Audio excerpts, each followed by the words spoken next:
आदाब, नमस्कार। मैं हूं अजरा और आप देख रहे हैं मंथन टुडे। आपको बता दें कि आज प्रशांत किशोर ने प्रेस कॉन्फ्रेंस का आयोजन किया।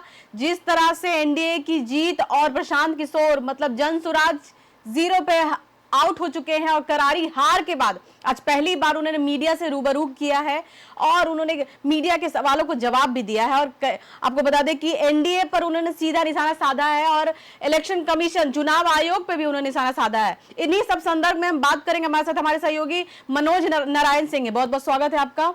नमस्कार जी मनोज जी, क्या कहेंगे जिस तरह से प्रशांत किशोर मीडिया के सामने आए हैं और आज प्रेस कॉन्फ्रेंस करके उन्होंने जिस तरह से सीधा निशाना इलेक्शन कमीशन पर साधा है, इस पे आप क्या कहेंगे? शिकारी अपने शिकार के लिए तरह तरह का पैंतरा बदलता है। सत्ता की कुर्सी को अगर शिकार समझ लिया जाए तो जितने राजनेता हैं सब शिकारी हैं, और सत्ता की कुर्सी कैसे दबोचा जाए इसके लिए सभी लोग पैंतरा बदलते रहते हैं।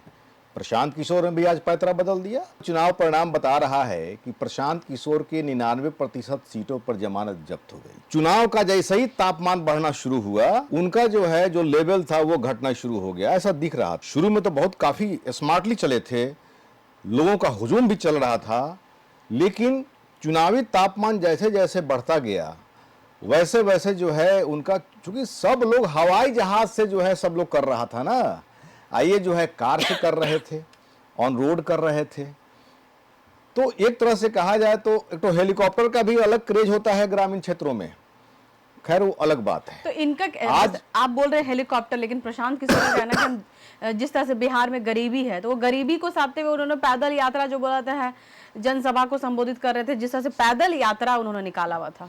देखिए, एक तो कहावत है ना, समर्थ को नहीं दोष गोसाई, कहावत एक तो है। तो जो सामर्थ्यवान लोग हैं ना, लाख बुरा कर लेगा उसको कोई दोष नहीं लगेगा। प्रशांत किशोर जो मुद्दा लेकर चले थे वो मुद्दा वाकई बिहार को सुधार करने वाला मुद्दा रहा, और वो बहुत सेंटिमेंटल मुद्दा पकड़े थे और वाजिब मुद्दा पकड़े थे। क्या मुद्दा था? बच्चों के भविष्य के लिए। अगर बच्चे शिक्षित हो जाएंगे तो आने वाले समय में बिहार की दुर्दशा ये नहीं होगी, क्योंकि जब पढ़े लिखे लोग होंगे तो वो अपने तरीके से नेता चुनेंगे। विधानसभा में वैसे पढ़े लिखे लोग बैठेंगे, अपराधी छवि वाले लोग नहीं बैठेंगे, लेकिन लोग समझे नहीं। उन्होंने ये भी आरोप लगाया, सबसे बड़ा आरोप क्या लगाया उन्होंने, हालांकि डायरेक्ट चुनाव आयोग को उन्होंने निशाना नहीं साधा, लेकिन जब उन्होंने साफ तौर से कहा कि ईवीएम और जिस तरह से वोट चोरी को लेकर उन्होंने कहा, तो इस तरह से अगर वो कह रहे हैं तो सीधा निशाना तो इलेक्शन कमीशन पे ही वो साध रहे हैं। देखिए, अप्रत्यक्ष रूप में तो निशाना है, लेकिन उन्होंने एग्जाम्पल के साथ उन्होंने कहा कि मधुबनी में उन्होंने घूमा था। अरे लोग, नेता लोग हैं तो हेलीकॉप्टर से उतरते हैं, सभा करते हैं, चले जाते हैं, वो तो गांव गांव घूम रहे हैं ना। मधुबनी का उन्होंने एग्जाम्पल दिया और बताया भी कि ऐसा बहुत जगह ऐसा हुआ है कि मधुबनी में उपेंद्र कुशवाहा की पार्टी जीती है, और वहां पर जमीन पर लोगों को पता नहीं है कि उपेंद्र कुशवाहा के पार्टी का सिंबल क्या है। तो फिर अगर 50,000 वोट आ जा रहा है, 1 लाख वोट आ जा रहा है, तो कहां से आ जा रहा है? इसका मतलब अप्रत्यक्ष रूप से उन्होंने चुनाव आयोग और प्रशासन पर उन्होंने सवाल उठाया है। पैसा का जो लेन देन हुआ 10,000 वाला, उन्होंने एक तरह से प्रेशर पॉलिटिक्स भी किया है। प्रेशर पॉलिटिक्स इस मामले में किया है कि 10,000 रुपया जो दिया गया बिजनेस करने के लिए, वो बोले हैं। अब उन्होंने क्या पैतरा मार दिया?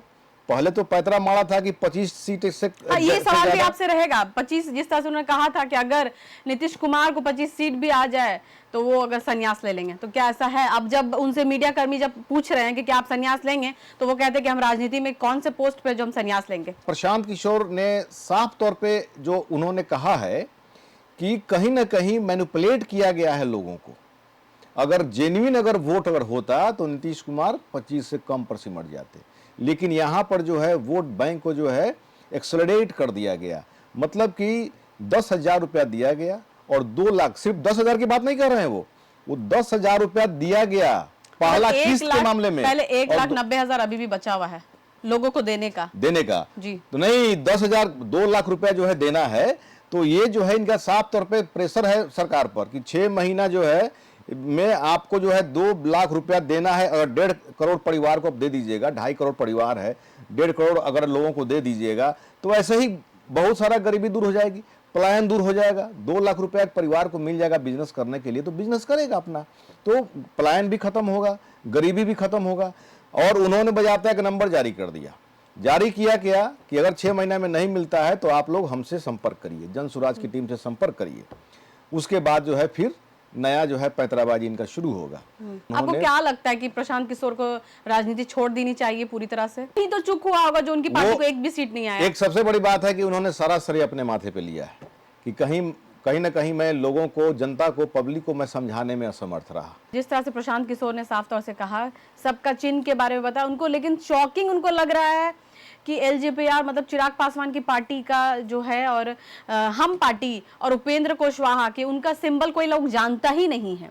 ये थोड़ा उनको लग रहा है, शॉकिंग टाइप का लगा कि इन लोगों को कैसे वोट इतना मिल गया, इतना सीट मिलना ही नहीं था, अननेचुरल अनप्रेडिक्टेबल था ये सब, लेकिन मिला कैसे? लोग जान रहा है कि मान लीजिए कि लोग माने दो पार्टी के बारे में लोग जान रहा है, 3 पार्टी के बारे में जान रहा है। एक जान रहा है कि बीजेपी का फूल छाप है, नीतीश कुमार का जेडीयू है, तीर छाप है, आरजेडी का लालटेन है, कांग्रेस का हाथ छाप है। ये जो है वेल नोन है। लेकिन इसके अलावा जो है जो क्षेत्रीय पार्टी सब है, हाँ, ये जो है सब क्षेत्रीय पार्टी को जो है सब नया नया जो सिंबल मिला हुआ है, लोगों को जानकारी नहीं है। और कैसे जो है वो 1 लाख वोट आ गया, कैसे 60,000 वोट आ गया, ये जो है कहीं ना कहीं शक के दायरे में जो है उनका सवाल है कि ये जो है इस पर जांच होना चाहिए। और उन्होंने कहा है बजाबता कि जो अपोजिशन के लोग हैं वो लोग इस पर जो है कोर्ट में जाएं, इस पर जांच करवाएं कि ऐसा माने क्यों हुआ है। तो वो खुद जाएंगे इस पे, कोर्ट में जाएंगे? नहीं, वो बोले हैं कि अगर उस तरह का पूरा प्रमाण आ जाएगा तो हम कोर्ट में जाएंगे। पहले भी बहुत सारा मुद्दा उनका कोर्ट में गया हुआ है, तो अब आने वाला समय बताएगा कि वो क्या करेंगे नहीं करेंगे। लेकिन तत्काल जो है उन्होंने एक नंबर जारी किया। नहीं लेंगे वो, नहीं संन्यास, वो तो पहले कह चुके हैं कि 10 साल मेरा बिहार के लिए है, 10 साल मेरा बिहार के लिए है, 10 साल जो है बिहार में जिएंगे मरेंगे। अभी वो अपना लोगों के कल्याण के लिए अपना काम करेंगे और उसके बाद 10 साल के बाद में फिर तय करेंगे कि अब अगला 10 साल कहां पर बीतेगा। तो ये जो है उनका अभी राजनीति चलता रहेगा, रणनीति चलती रहेगी और जो है बिहार की स्थिति सुधारने में वो लगे रहेंगे।